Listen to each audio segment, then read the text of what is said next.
All right, we are live. Howdy, howdy, green team. Nice to be back. Nice to be hanging out with you today. And I'm so excited because we have a fun couple of people to talk with about the great global cleanup. Try and say that fast 3 times. And how to use a one-day cleanup to spur a movement. So the two folks that we have today is we have Jake Rubenstein from earthday.org. Hi, Jake. Hi, thank you for having me. Yeah, so glad that you could join us. And we've got Dann Diez with SEED4COM in the Philippines. Hi, Dan. Hi, Joanne. Happy Earth Day, Jake, and everyone watching us live. Thank you. Yeah. Well, and it's midnight in the Philippines, but that's not going to stop Dan because he's basically an Energizer bunny any time of the day. All right. So let's see. So we're going to talk with Dan a bit more in a moment. But yeah, let's start with Jake. So Jake, how did you get interested in, like, what brought you to even working with earthday.org? So you're the global cleanup campaign coordinator and the plastic pollution campaign coordinator. How did you end up at earthday.org? So it's kind of just happened through internship. I've always been very interested in the environment. I grew up very close to wooded areas. The lake Piney Run was right near my house, just a mile walk away. So I would always walk there and go fishing with my friends. And I've always been kind of immersed in the environment and, playing in it, going camping, kayaking, things like that. I was actually a nature camp leader for 3 years and went to the nature camp for 8 years of my life before that. So wow, just kind of grew up that way. And where so was that, Jake? from my hometown, Sykesville, Maryland. Oh, Maryland. Okay, Yeah, Maryland. yeah. Okay, cool.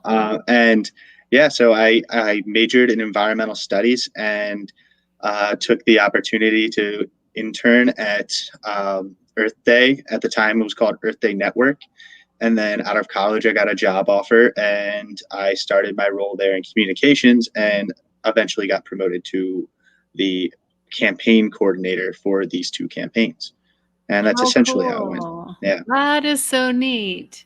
Gosh, Mhm. I wish every kid had that story. Like growing up Yeah. in Yeah. nature, doing environmental studies, get a job in the thing Yeah. that Pretty you love. lucky. Yeah, Yeah, exactly. that's pretty neat. That's really cool. Would you like to just give us a little bit of background? The reason that I reached out was because, during the pandemic, I'm still hearing people saying, well, we stopped organizing events when the pandemic started. And I'm like, Right. people, this has been a year now. Yeah. And if you are concerned about the environment, you know that we really don't have a year. These reports come out that say we have 10 years, and that was a couple years ago. Right. So we don't really have time to just do nothing and wait. And so I love the idea of doing a cleanup because, it's something that can be figured out during the pandemic. And then also, as we're going to talk with Dan later, it can be used to really leverage how to empower your whole community. So it's not, Hmm. doesn't have to be just a one day thing. But yeah, can you go ahead and just kind of give us an overview of what the Great Global Cleanup is and kind of why it's important now and maybe some, Right. some tips to So get us. yeah, I would be happy to. So the Great Global Cleanup is our volunteer-based cleanup campaign. It's actually our biggest volunteer-based campaign. We help organize and support cleanups all around the world through different resources on our websites or even just help organizing.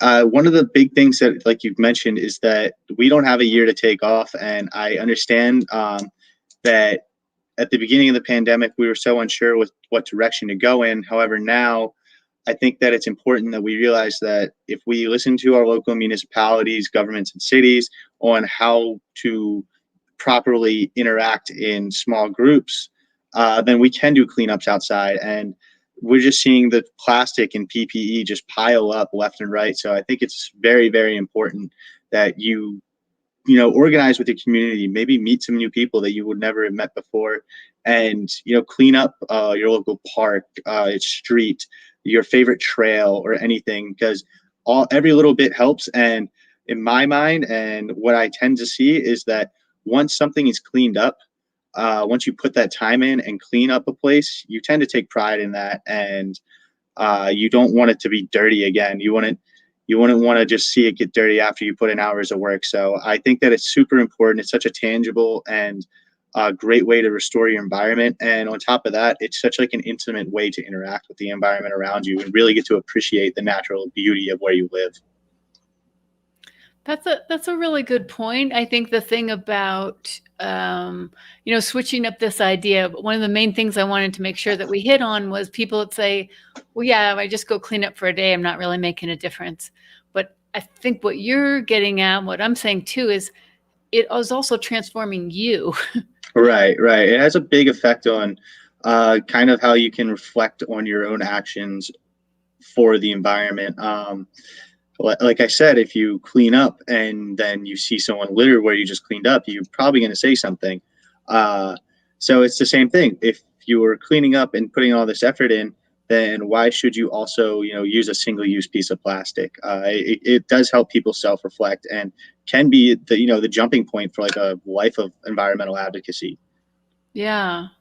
Well, I think there's the other thing too. I think it was in the book, The Tipping Point, where Malcolm Gladwell was talking about I don't know if I have the correct book, but where he said that they did an experiment in one of the subways, maybe New York subway, where they cleaned the graffiti every single day and crime went down. And it was just like this. It was that same kind of thing that if you're in a place that feels like it's taken care of, then people change the way that they act. Right. Because of that. And it just by letting the graffiti, they changed nothing else. Everything else was the same, but it just had the feeling of kind of neglect and nobody cares what happens here. Right.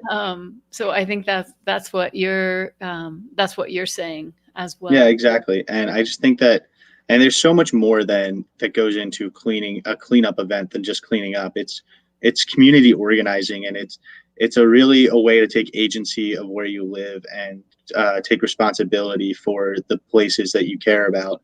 And I think there's so much power in, organizing a community towards a single goal. And it doesn't have to always be a cleanup. If you have other goals in your community that you would like to hit, then community organizing a cleanup is great practice to try and, understand how can I get people to rally behind this cause. So that's something that I also think is a really important lesson to learn from it. Yeah, I think that's great. And that's the other thing I think too, is that, this thing of if we want to transform our communities, we have to transform ourselves from being just a participant to being someone who takes their own ideas seriously and acts on them and gets other people to do it, which is what community organizing is. Right. But yeah, it's kind of a baby step to have some specific thing like a one-day cleanup, see who you can get involved, get some partners, and you're really learning all those key skills that you can use going forward. Yeah, certainly. So let's see if we can bring Dan on. His connection has been a little iffy, so if he's there, I feel like we should bring you into the conversation. So can you hear us now, Dan? Yes, loud and clear, Joanne and Jake. Yeah, I'm back. Good. Awesome. Okay. So Dan, one of the things that I learned from you was this idea, and this is in the Climate Action Challenge book. There's a 90-day plan of how to go from passion to action, how to launch your initiative. And a big part of it is something I learned from you guys, that first you plan, well, you go through all these different steps of, your 100 ideal partners and a bunch of other things. But then when you start planning things, the first thing that you plan is a day of action. And the next thing that you plan is a community forum. And so the idea is that before you do your day of action, you also need a training for that. And, so when you do that training, you can really get people interested, like tuned in to what those key issues are, then they go out there, they see it for themselves, and then it's like, what next? So I learned a lot of this from you guys and how you do your whole Thank you. eco leader training with the International Coastal Cleanup. So could you tell us a little bit about your strategy and how that works? Mm-mm. Yes, thanks again, Joanne and Green Team. It's so fortunate to join this podcast with Jake from the Earth Day Network. It's great opportunity to be engaged in the global campaign. So this year we are celebrating the theme on Restore Our Earth. And last year, with the COVID pandemic, our chapters all over the country who were trained in our Eco Leaders Camp last before the actual National Cleanup Day set on September last year, we decided to do a cleanup and prevention at home because of the COVID pandemic. We discourage them to go out, what they can do at home. And for this year, we are pushing for campaigns on increase on composting at home so that these compostable can be used for our home garden where we grow our own food. Where we grow our own food, we don't have to buy a lot of food packed in wrappers, packed in plastic. So we are now refusing or limiting this usage of fossil-based fuel products such as plastics. And then second is this year we are also putting in the green bank wherein we integrate and train the household to do segregation at source and know about recyclable items and then donate or put these recyclable items in these eco hubs or recycling bins wherein here in the Philippines there are informal waste pickers. They don't have a job. They just earn from the recyclables of PET bottles and cartons and aluminum cans. But sad to say, the plastic PET bottles cost very cheap and it's also difficult to recycle. So our campaign is getting higher value of recyclables and converting to aluminum cans as much as possible in all these packaging because it has greater greater value. So these are our strategy for this year. It's good to know like when you gather a team for a selected cleanup, you have an orientation. Give them the entire picture because people just say, "Okay, let's clean up," and after the next day, it's just there, But they haven't experienced. Just an hour ago, I talked to a guy in Cebu, and he will swim around the island of Cebu because we are celebrating our Wow. 500 years 500 years this April on the circumnavigation of the fleet of this Magellan, but he failed to circumnavigate. But we are celebrating this victory of circumnavigation. Hmm. And as I said, always we are interconnected. We have this one planet. When you sail, remembering the circumnavigation from Spain around the world, the globe, for sure there's no plastic yet that time floating. But when you swim around, there are marine litters, gyres all over. And it boils down to our personal love for the environment that we don't want to generate so much pollution, generate so much uh, Yeah. um, pollution or trash that we have to clean it. And true, Yeah. Jake said, like, when you should clean it, you have to keep it clean. And we have to do prevention and collaborative action together. So, Yeah. yeah, And I love how you're able to pivot. So instead of just canceling and say, oh, well, wait a year, because I know like the Philippines right now, you're in the middle of a serious lockdown, true. where it's like all movement is limited. So to not let that stop you. Well, the other thing I wanted to mention, Dan, was the way that you guys did your eco leader training. I think that the way that you did that, where you talked to people before the International Coastal Cleanup, and you showed people, this is how we map the waste that we collect. This is the data last year of the trash that we collected. Here are the manufacturers of this plastic that came, that it was, you know, from this certain beverage company, it was a certain percentage. And you taught them about environmental laws, how environmental laws are made. And then when they did the cleanup, so this is, you know, before the pandemic, when people could get together, map the waste, worked with the local partners, the local cities, to help pick that up, recycle it, do the right thing, and then followed up with that big forum where you had everybody come together and talk about the laws. So I believe that has actually helped change some of the laws, right? So some of the data that you gathered during those cleanups has led to being able to change some of the local ordinances around plastics.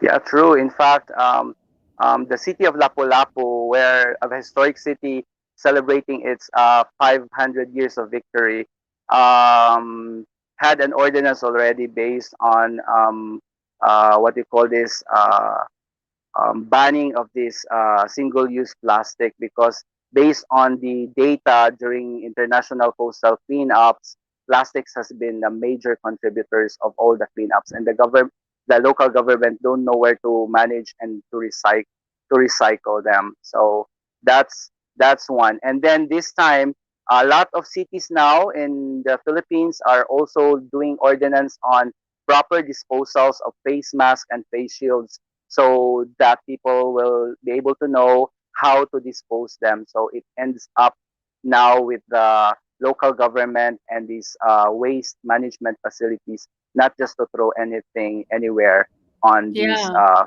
PPEs and face masks. So that's that's great. one thing. Yeah, huh? So Yeah, that's one yeah. thing Well, for prevention of the mhm. spread of virus, and I'm going to bring that's it. Jake back in here too. Mhm. Yeah, right. Because that was one of the things that you were mentioning, Jake, was that there's more the PPEs and the masks and all that stuff that are a big part of it. So yeah, so seeing this idea, you do a cleanup, you gather the data, and then you're able to go to your local government officials and say, this is what's happening. Here's the data. We need to do something, set up some guidelines or a change in ordinance. So it's definitely more than a one day. And Jake, would you tell us a little bit about both the details of when the actual Great Global Cleanup dates are? Dan had Mhm. mentioned there's also the International Coastal Cleanup, and I think the Great Global Cleanup also again in September. National Cleanup Days in September. National Cleanup Day is in September. Yeah. Okay, and the International Coastal Cleanup that Dan is a part of is in September as well. Hmm. But would Right. you tell us some of the dates, the date for the Great Global Cleanup, and then also maybe give some examples of some of the communities that are doing some things that are kind of neat? Yeah, absolutely. So I am working right now. So let me start with the dates. Sorry. The dates that we are working with start at the beginning of April and go all the way until the first week of May.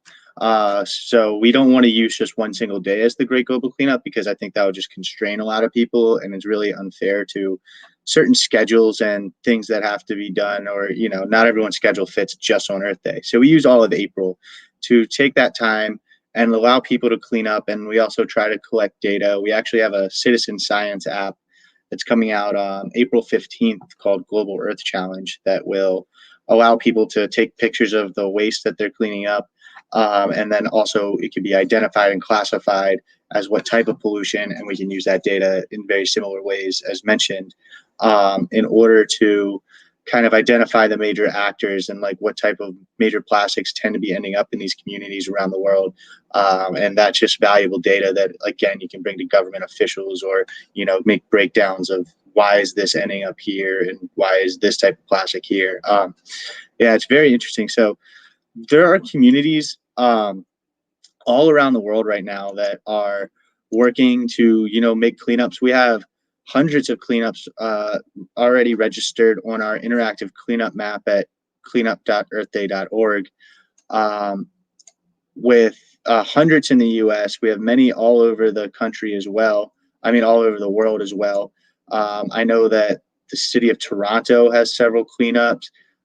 There's great ones in New York. And there's very creative ones too. Like there's a Peloton group that's all working together to do cleanups. There's a lot of very creative solutions to get around COVID, for example.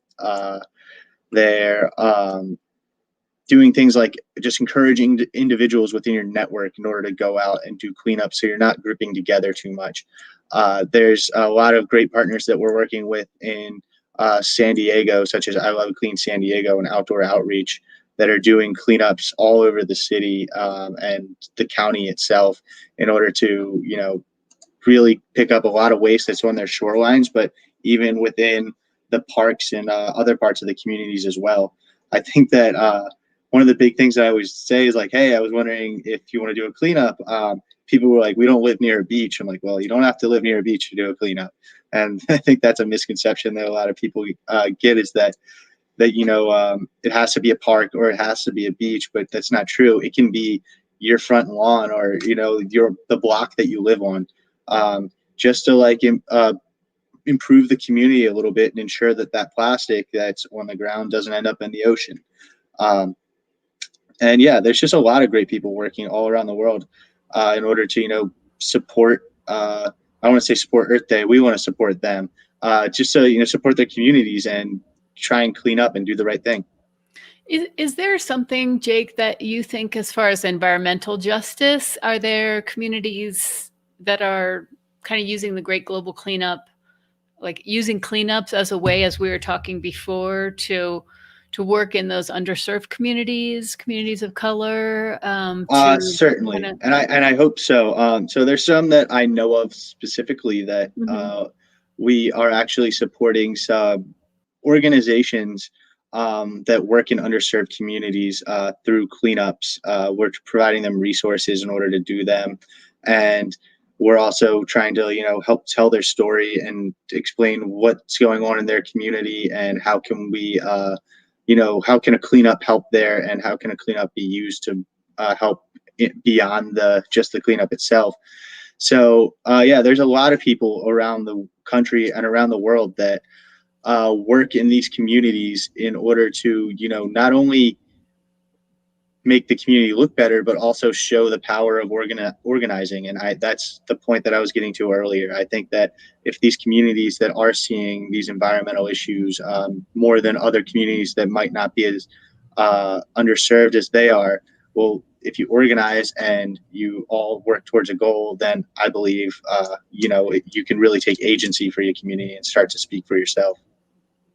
Yeah, exactly. I mean, and I think like the work that Dan's doing and that their communities are doing in the Absolutely. Philippines, because you know, as when we think about climate justice, the Philippines is one of the most highly at risk and experiencing the impacts of climate change, and yet they're one of the lower carbon emitters on the planet. And so I think this thing of, you know, even maybe you decide not to do one in your area, but you decide to support somebody else, like SEED4COM, which the link is there. They're doing all kinds of cool stuff, everything from typhoon relief to entrepreneurial stuff for farmers and urban gardens and all kinds of cool stuff.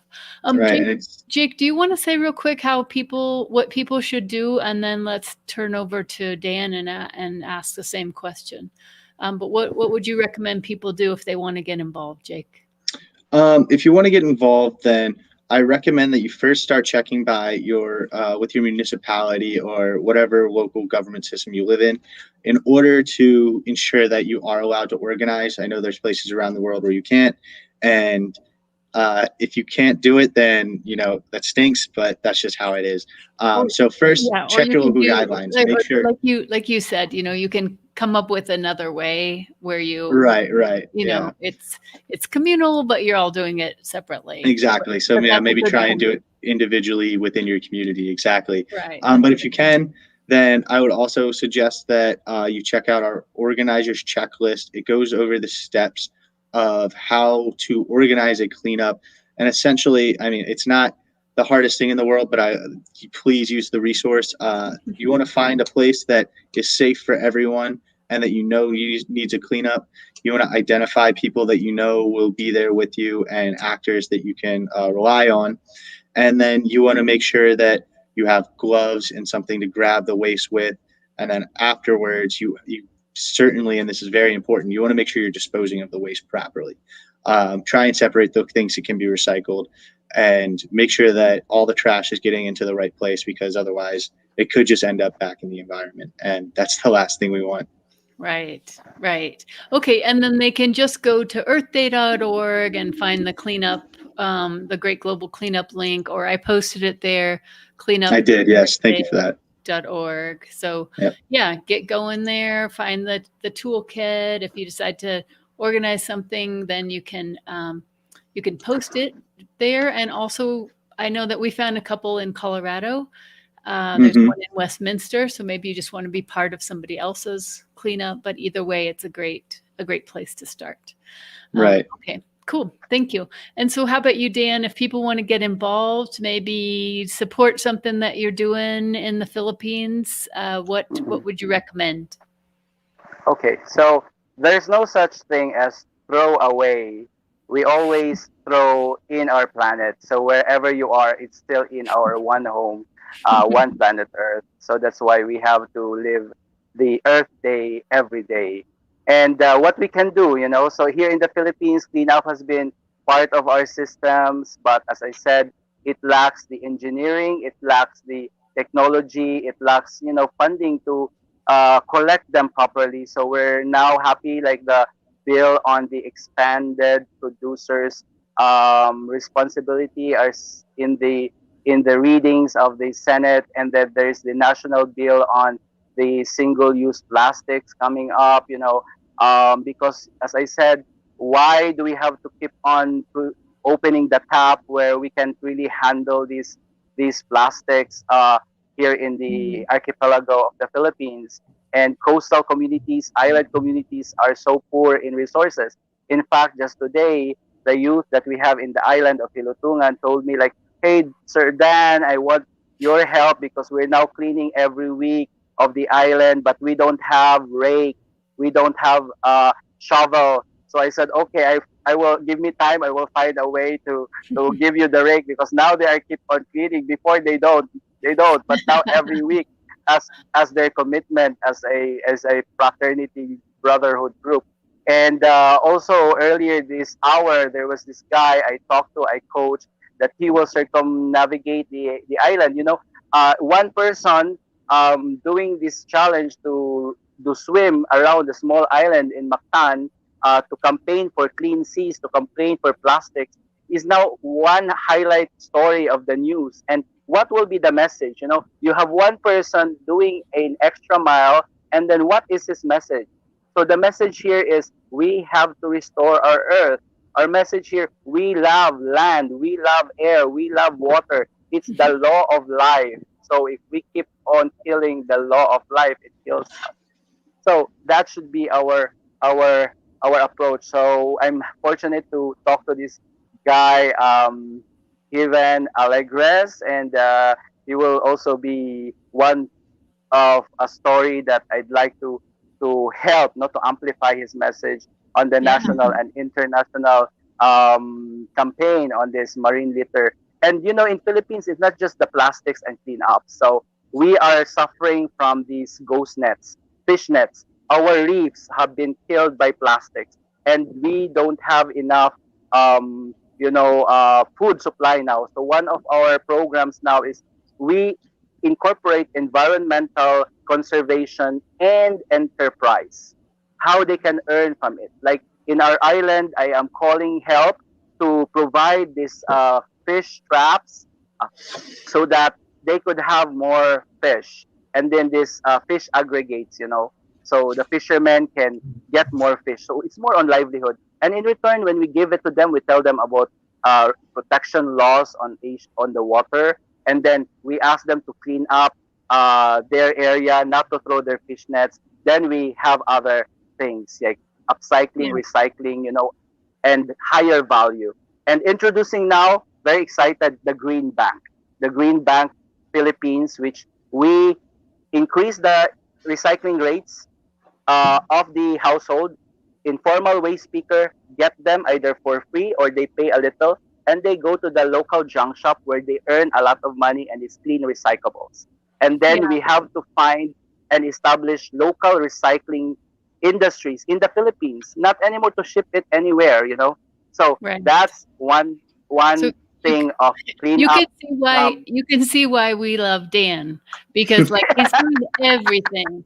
So if No, you're that's Thank great. you. I know it's like, and it was like during the pandemic when suddenly farmers and fishermen had produce and fish, but they didn't have a way to connect it. They worked to do these, kindness stations and all kinds of things. So no matter what's going on, if there's somebody that you want to support, then I think SEED4COM would be a good place, because they do take this kind of entrepreneurial, you're not just telling people don't do it, but it's like, here, let's see if we can work together, whether it's at Yeah. home or with, urban gardens. And so I put that link in there. And then finally, I want to say that the Earth Week Summit is coming up.